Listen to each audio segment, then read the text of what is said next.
Hello, hello, hello.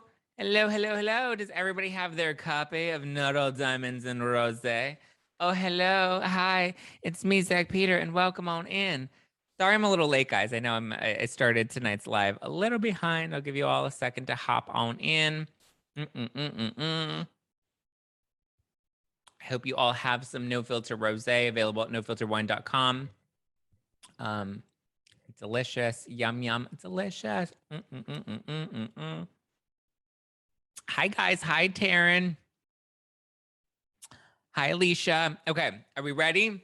We are breaking down part one of Dave Quinn's book, Not All Diamonds and Rosé. Is everybody ready to dive into this? Oh my God, I have so many notes. All right, let's do it. Part one. So the book itself is actually, it's less of like a book and more of a like, oh shoot, I didn't even see all these comments that just came in. Hi guys, welcome on in. Hi Gina. Hi. Okay, so the book is more of like an oral retelling of the Housewives' history, which is very different from Brian Moylan's book, which is The Housewives. Really good. I have Brian Moylan on the podcast this Wednesday. Lots of questions for Brian.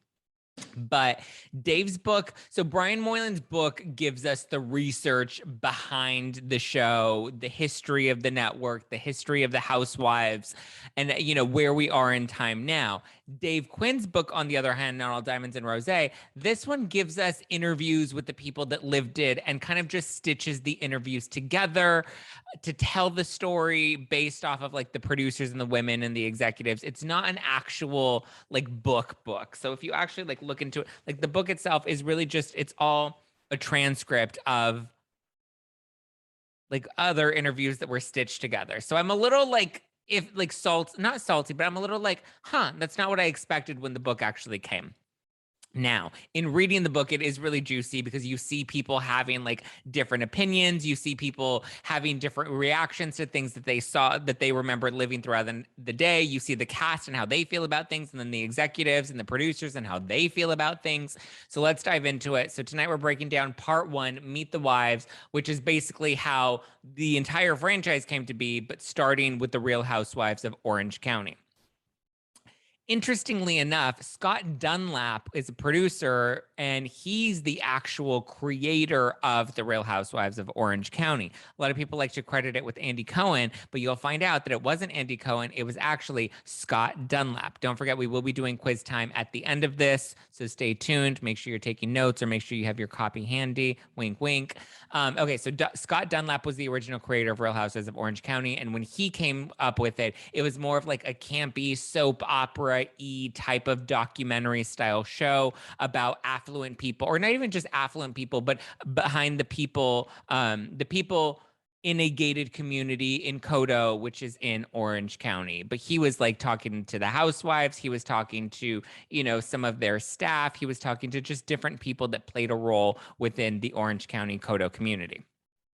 The show that he originally brought and pitched to Bravo was titled Behind the Gate. So it wasn't even a Real Housewives show. It had nothing to do with the women. It had nothing to do with Orange County specifically, but more of just this community within Orange County. And they originally titled it Behind the Gates. So Bravo at the time was in like a rebrand phase. They needed something that was going to be an actual hit for the network. Brian Moylan's book goes deeper into it and how it was like an arts channel, but then at the same time it shared like some airtime with like softcore porn, which is like not typically what you would expect from Real Housewives, even though if you watch some of the recent seasons, like Real Housewives in New York, like it's basically softcore porn, but it's blurred out. So there used to be an actual porn, like where you would see full nipples and like, dick and all of that.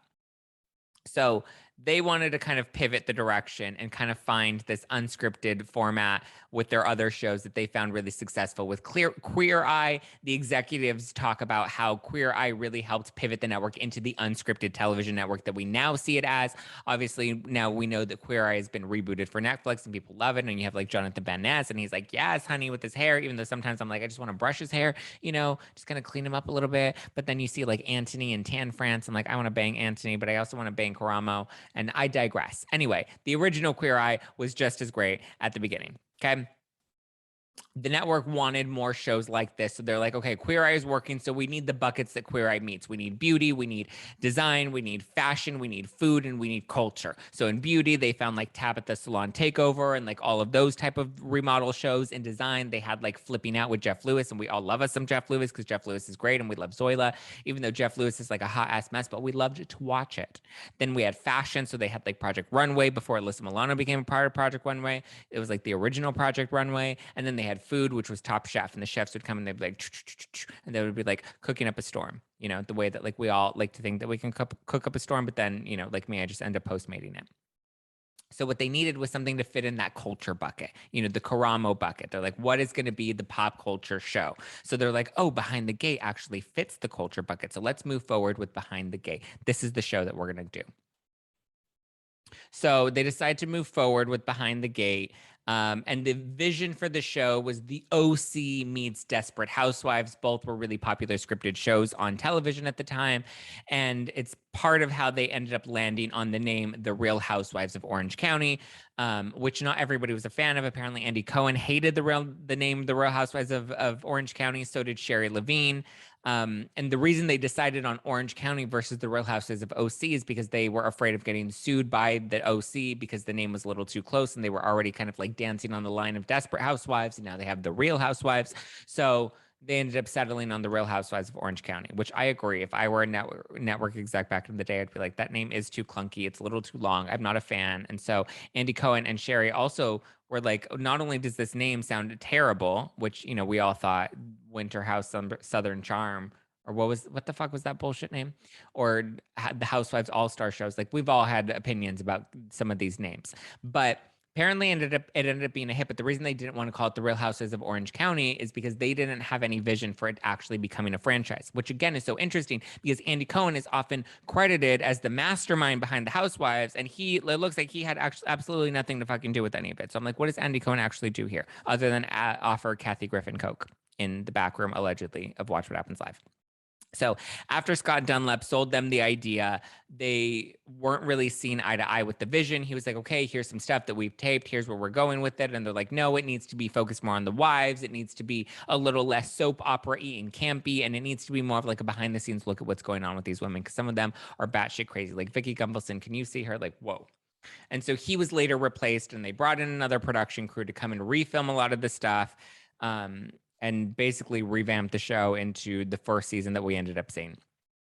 Kicked off with Kimberly Bryant, Joe De La Rosa, Gina, Lori Peterson, Tammy Knickerbocker, and Vicky Gunvalson. Oof, the one that started it all, the Kim Kardashian of the Housewives, so to speak.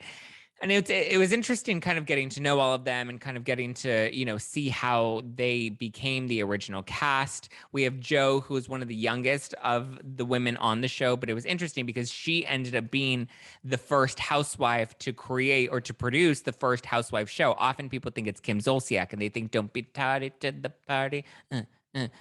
Don't be tardy to the party. But it actually, Kim Zolciak was actually a little tardy to that party because Joe actually did it first. And she came out with her song and it's called You Can't Control Me, which was probably, I haven't listened to the song, but just based off the name, I would assume it was a nod to her boyfriend Slade. And she was like, Slade, you can't control me. Bravo, you can't control me. Snap, snap, pat the puss. So way before Erica Jane, way before Chic, C'est la vie. C'est bon, c'est bon. Chic, C'est la vie, feeling Giovanni. We had You Can't Control Me. I would try to sing it, but I don't even know what the fuck it is. And then not only did Joe deliver us our first Housewives song, but she also delivered the first Housewives spinoff, which was with her boyfriend, Slade, or her on again and off again boyfriend, Slade. And it was about him setting her up. It was a dating show, and he was trying to help her find the next love of her life. And it was actually called Date My Ex, which I think is really interesting. Leather or pleather? Pleather. I don't want PETA to come after me. So in addition to Date My Ex, they were trying to find other ways that they can like spin off of this Real Housewives of Orange County show. They even considered doing an OC Kids spinoff, which would focus on like Gina's son and what's his name? Shane. Is that his name? Yeah, I think that's his name, the hot one. And Brianna, who's Vicky's daughter. And they were like, yeah, let's do it. We already had Date My Ex, and Date My Ex actually didn't go anywhere, but they thought OC Kids might go somewhere, but it didn't either. So we see other housewives come and go. We see some of them work, some of them didn't work, but then we get Tamra Judge. And Tamra Judge, everyone's like, oh my God, Tamra Judge is making all of our panties wet because she came in. And apparently all the producers loved her so much that they're like literally crediting Tamra with changing the trajectory of the show and making it more focused on drama. So if we didn't have Tamra Judge, we wouldn't have the Housewives franchise that we have today, according to the producers. They all love Tamra Judge and were eating her out throughout the book. And I was like, wow, I didn't realize Tamra deserved this much credit. But I also didn't watch a lot of the older seasons of Real Housewives of Orange County, which I thought was interesting because I know a lot of people are getting the book and they're reading a lot of the chapters with the franchise, the shows within the franchise that they actually know. But it's interesting because like for me, if I didn't watch every single season of Real Housewives of Orange County, but I got to go through the entire history and kind of get to know what was going on and all of the cast members through the book, which I found really fun and exciting. So kudos to Tamra Judge because she catapulted the Bravo franchise into what we all know of as today. Not Andy Cohen, but Tamra Judge. Pat the Puss. Also, Tamra is also credited with being the first feud on Real Housewives of Orange County by creating her feud between her and Gretchen Rossi. We all know Gretchen Rossi in the book. They're like, ooh, Gretchen Rossi, she's so pretty. She's so flash. She's so, she's always got some hot alibi. So apparently their feud was the first ever official Housewives feud. Another fun little tidbit. So then they dive deeper into like the casting process and how the women actually get cast on the show. They say that it starts with a phone call and then it moves to a Skype interview. And then they have an in-person meeting with the producers. And then they have an at-home filming test. So it's interesting because you often hear housewives be like, oh, I interviewed for that. Or, oh, they wanted to talk to me. And now it's like, well, what was the process? Was it the phone call? Was it the Skype interview? Did you actually go in person to meet the producers? Did they do an at-home film test? And they say that usually once you do the at-home film test, that's usually when you're squaring. So thank you guys. So sweet. It's actually a leather shirt. See, because like my nipples are underneath this. So it's not a jacket, it's a shirt. But thank you so much. Bravo Addiction. Holla.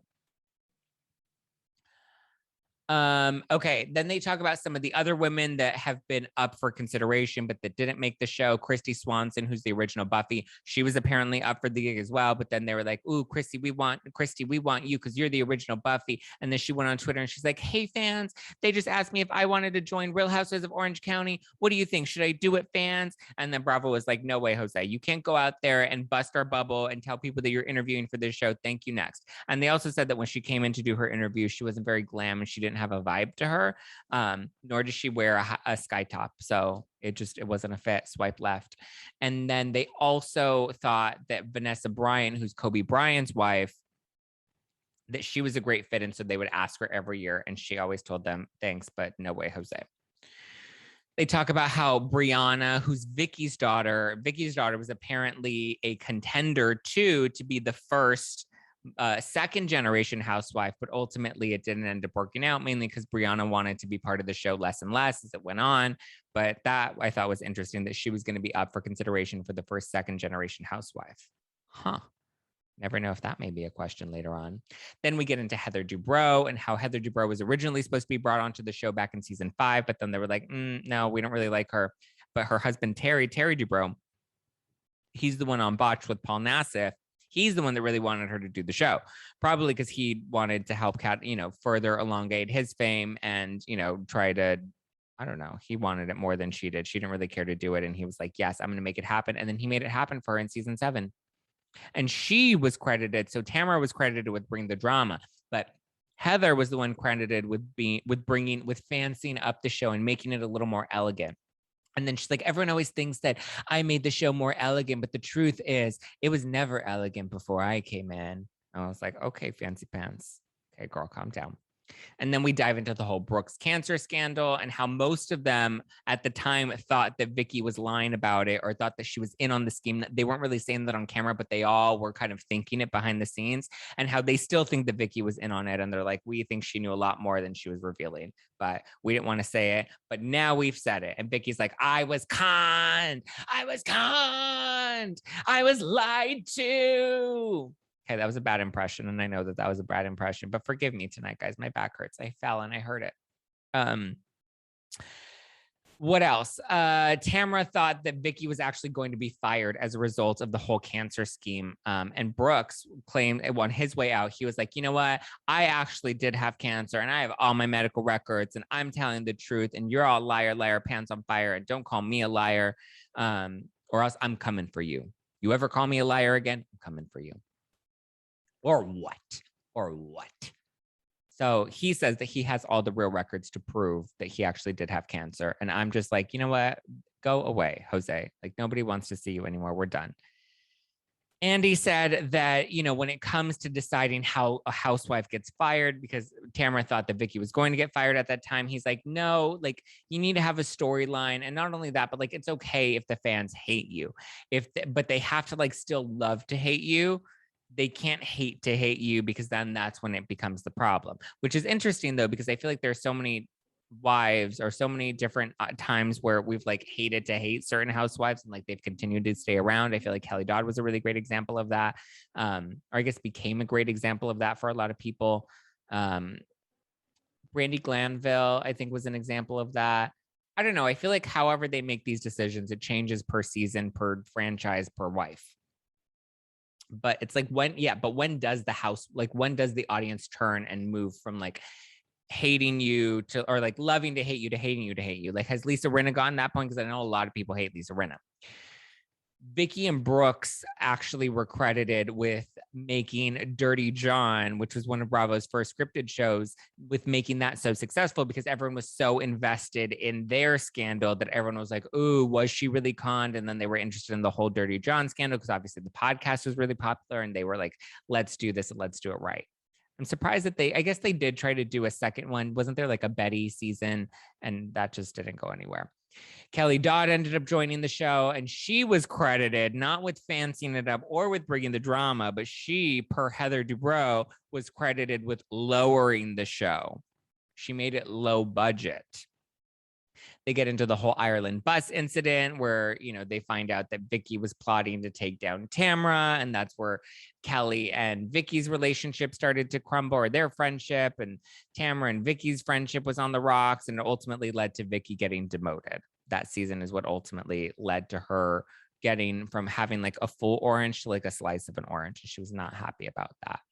Apparently, you know, they said that the reason that she ended up getting demoted is because there was a lack of a story, but she was still really fun. Apparently, her not having Brianna anymore, that watching that dynamic was what made Vicky and what really rounded her out. But then eventually not having Brianna made her grow a little stale, and her story was becoming a little cold, and she was no longer, you know, the fun whoop it up, let me show my tits on camera Vicky. They felt like she was holding back a lot because Steve Lodge was running for office, and they thought that she needed to protect her image in order to protect his image. And so, you know, she started to become a lot more conservative, and then she started pointing the finger at Tamara and at Bronwyn for trashing up the show and being like, oh, this is not what the show is. This is trashy, even though Vicky, you know, is the definition of trashy. Like, you look up trashy in the book and Vicky's name is right there. So yeah, they're just like, she's not working anymore. Her story's growing stale. She's still fun though. She's like great on vacation, so we'll keep her around as a friend. And she was like, I'm not no friend. I'm the bitch that made this shit. And she was pissed about getting demoted. And another thing that Andy Cohen said was that the Tres Amigas, even though people love the Tres Amigas and they always talk about the Tres Amigas, that was what really kind of solidified Vicky and Tamara's fate and ultimately put them in the grave, because they ended up like isolating themselves, and then they started targeting Kelly and trying to get Kelly kicked off the show, which the other women like Emily was like, yeah, they were totally trying to get Kelly kicked off the show. That was obvious. But Tres Amigas is, you know, what ultimately was like the final nail in the coffin for them. And Bronwyn came in to replace Vicky, and it was really interesting reading her excerpts from her interviews, because she was like, oh my God, I've always dreamed of becoming a housewife. I've wanted to do it since I was a kid. Having babies was nice, but this was so much better. And I'm like, she was a little too much of a fangirl. And she talks about how, like, when she met Tamara for the first time, she was freaking out. And then when she met Kelly Dodd, she was like, oh my God, I'm having lunch with Kelly Dodd, and how she was so nervous and intimidated by the other women. And I'm like, how did this bitch get cast on this show? And Andy reiterates that the Tres Amigas really fractured each of their positions on the show, like basically putting them on their own little island and solidifying their fate. Apparently Vicky's meltdown at her last reunion, which, you know, when she has that whole meltdown backstage where she's yelling at production, apparently that was way worse than what we actually saw. And she like demanded that she was sitting next to Andy. And so they let her sit next to Andy. And then they were supposed to do their champagne toast at the end. And the producers were like, she can't stay for this. And they're like, Andy, should you tell her? And Andy was like, I don't know if I should tell her. I don't think I'm going to tell her, because then she's going to like flip me the way Teresa flipped that table and the way Brandy flipped Denise. And like, you know, we were just not ready for that type of action. And they didn't give Vicky a heads up, and she freaked out and she didn't want to leave the stage. And they didn't even air any of that because they were like, oh, this is like too much and Vicky needs to go. So Andy didn't give her the heads up that she clearly needed. But she's like, I can't believe they fired me because I employed everybody. I kept Andy Cohen employed. If it weren't for me, Andy Cohen wouldn't be as successful as he is right now, because I was the first housewife. I'm the main housewife. I'm the OG housewife. But it wasn't her decision to leave. All of the producers were very clear about that. She was definitely fired a lot. And right before Tamara, she ended up getting fired. And the reason they said that they fired her is because they felt like viewers they grew tired of her. She became too predictable. She was a great mastermind, but eventually, like, there was nothing fresh about her. Like, her story was growing a little stale and everyone was kind of too keen to her tricks. I guess similar to like Lisa Vanderpump, where we all became really keen to all of her like manipulative behind the scenes tricks. And all the wives were actually really happy. All the former wives were really happy when Tamara got fired, that they were like toasting at Emily's daughter's party, and everyone was really excited to see her go, which I thought said a lot about their experience working with her. But they all go off to say like what a dream the show was, and how, you know, none of them regretted, and how a lot of them became addicted to the fame. We get Elizabeth Vargas for like a hot second. She comes in and she, you know, talks about Vargas vodka. She talks about how, you know, she joined the show and how it was great for her, and she felt like she was being so honest, but everyone felt like she wasn't being honest. And it's interesting because we also continue to get like Heather Dubrow weighing in on the book as well, and like on other seasons. And I know Kelly Dodd came out and she's like, why is Heather Dubrow coming out here talking about other seasons that she wasn't even on? And I think it's probably because they knew that she was coming back, and so they wanted to kind of keep her relevant to, you know, the trajectory of the show and where it's going now, because they probably expect her to be around for a minute. But I did think that it was interesting that they continued to keep her interview and ask her questions about stuff that she wasn't even around for, and seasons that she wasn't even around for. But it's probably because she's coming back and they knew that going into it. But the chapter ends, or the section part 1 ends with Vicky basically still being bitter about being fired because she knows that she makes damn good TV. And I'm just like, girl, chill. Like, who asked you? Like, your time has come. Good for you. Time to move on. What's up with Vicky's son-in-law, Ryan? He doesn't seem to like Vicky at all. Do many people like Vicky? Like, that's the real question. Do many people like her?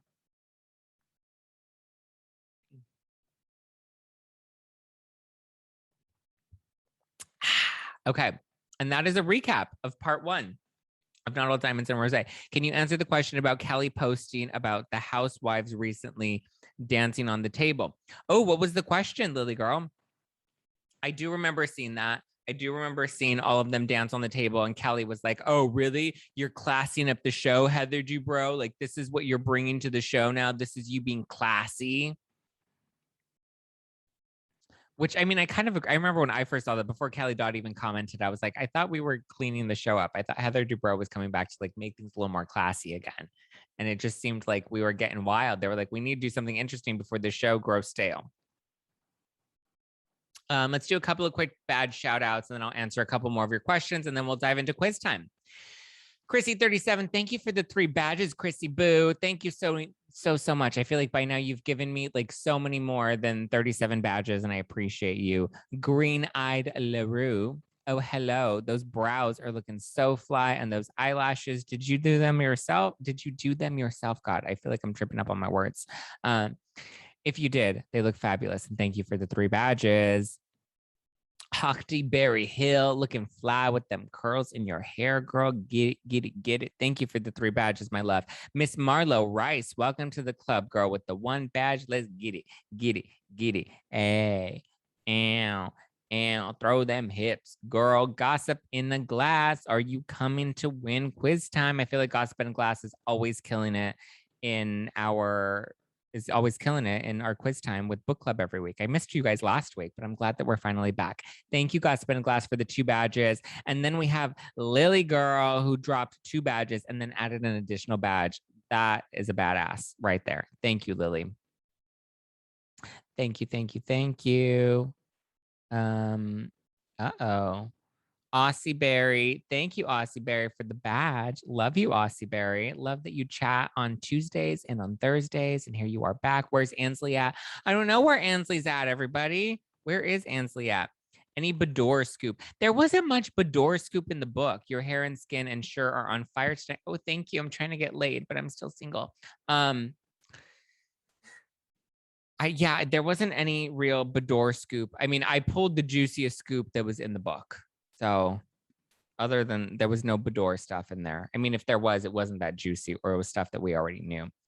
Do you think your wines will ever make their way to Canada? I would love to try. Oh, thank you. I've been drinking Now Who Gon' Check Me Boo in honor of Sheree returning to Real Housewives of Atlanta.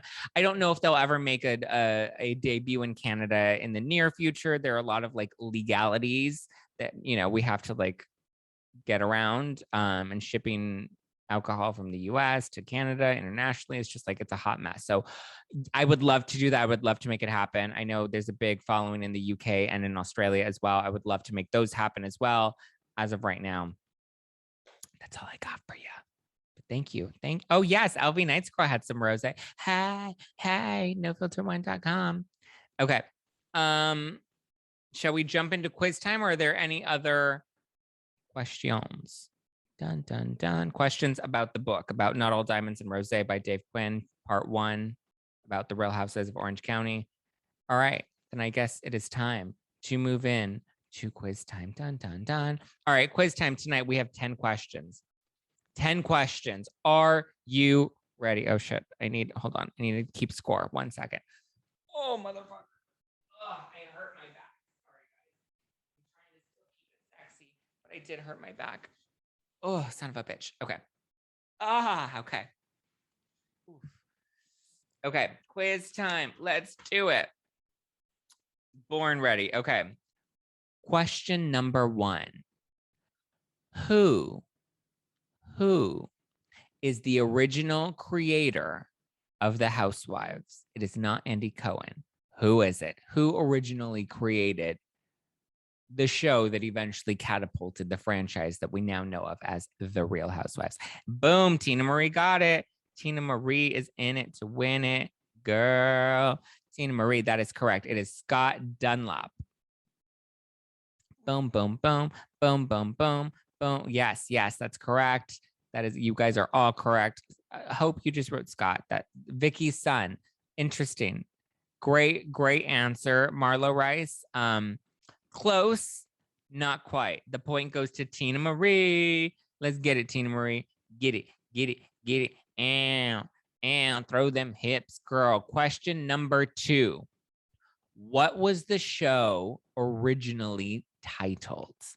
What was the show originally titled? Tell me. What was the show? Yes, Tina Marie got it. Behind the Gate. Damn, Tina Marie is in it to win it. LV Nights Girl is quickly right behind. Yennefer, yes, that's correct. Shells, yes, that's correct. Aussie, yes, that's correct. It is Behind the Gates. Tina Marie gets the point. Tina Marie is ahead. She's in the lead right now. Come on, Tina. I know you've won before, girl. Are you going to take it home tonight? Question number 3. What show on Bravo inspired the categories of unscripted content that the network started to pursue? What was the show? Queer. Damn, Tina Marie is on it tonight. Tina. Wow. That's right, Gossip and Glass. It is Queer Eye. How does Tina answer before the question? Right? It's like Tina can read my mind.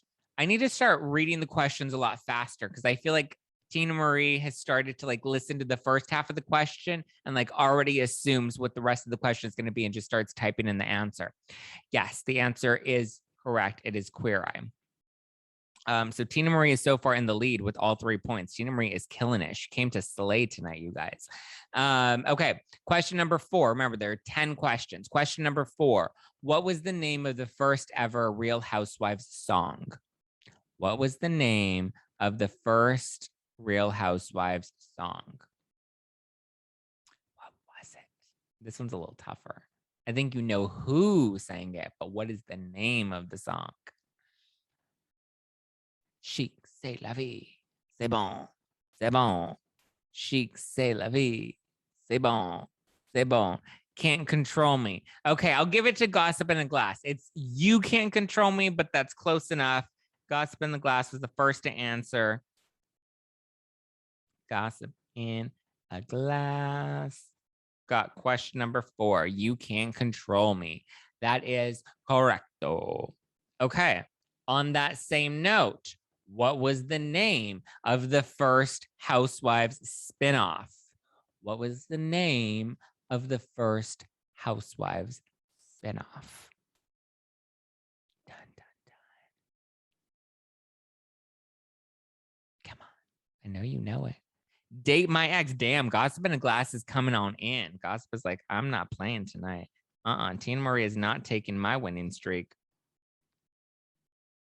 Gossip in a Glass got it. Date My Ex. Oh, Date My Ed. Okay. Is that Ed from 90 Day Fiance?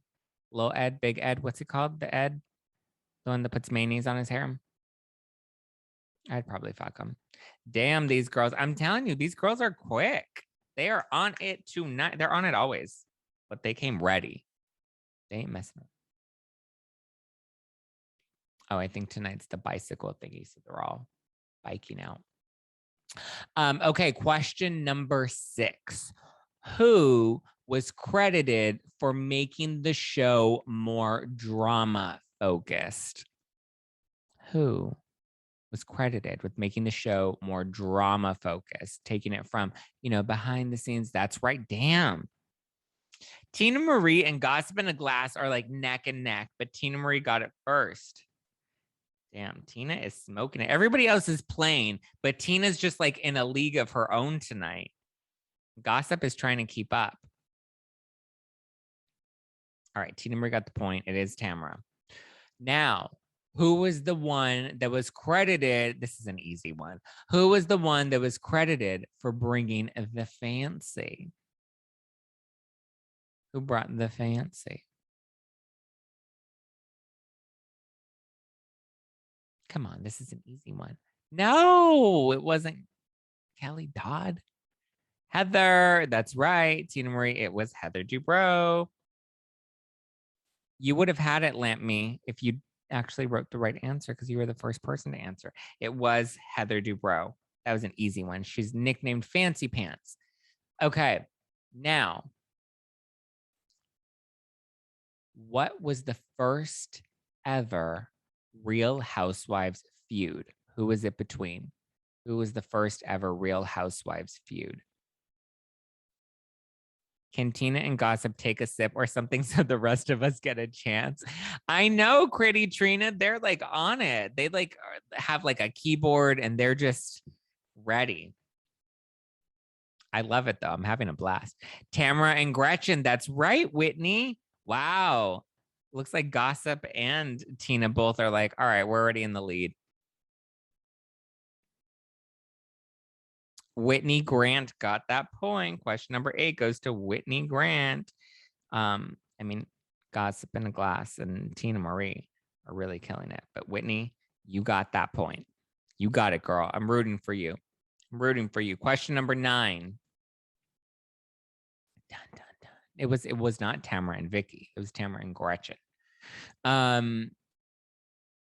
Okay, so is Tamara coming back?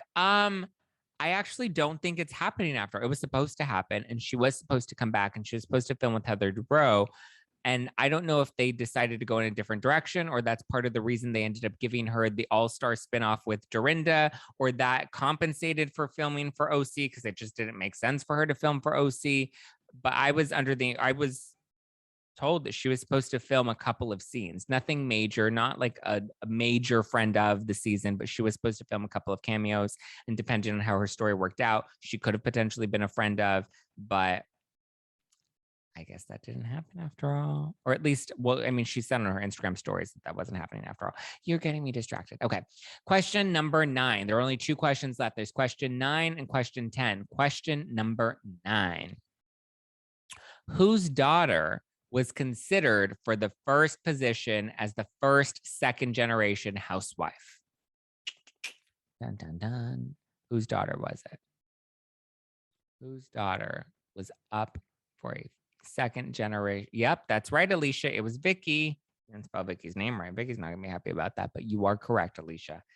Alicia. Wow, you guys are making sure Tina and Gossip are you trying to bump them out. It was not Gina's daughter. It was Vicky's daughter. Not even sure where Gina came up in all this.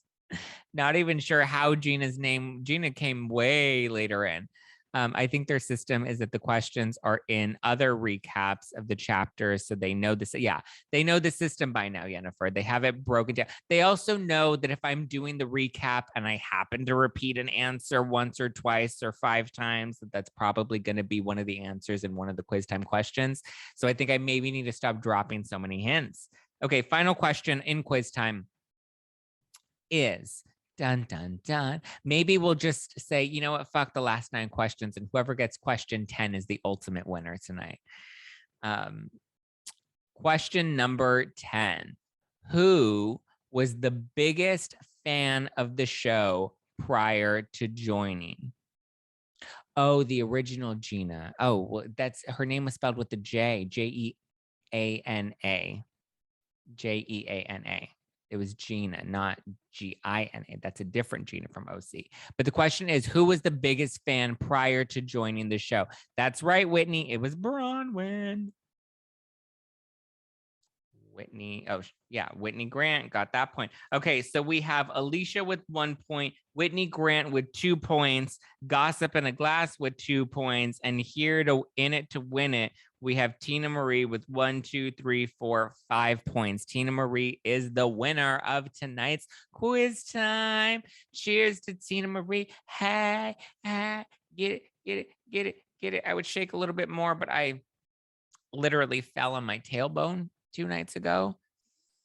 Oof. And I've been trying so hard to recover. I'm in a lot of pain, but I still show up for you guys every day. Zack, do you like Bronwyn? No, I don't. Congrats to Tina Marie. Tina Marie, girl, you know the drill. DM me with your address. I think I have your address. I think from the last one, but just please DM me again. DM me so we can get you your prize sent out. Dun, dun, dun. Was a Liddy City accident. Oh man, I love it. Actually, you know what we will do? Whitney, Alicia, and Gossip in a Glass, since you guys were all such good participants this week, I'm going to send you some of my stickers. So DM me your addresses so I can get these shipped out to you. Look at how fun these are. Look at that's me. It's Al Woods. And then that's me making fun of Ronald Richards. And that's me getting Liddy City. Oh, thank you, Yennefer. It's so sweet. So DM me, you guys, the ones that got points tonight. Even Alicia, who only scored 1 point tonight. Alicia, you're loyal. You're here every week on Tuesdays and on Thursdays, and I love you, girl.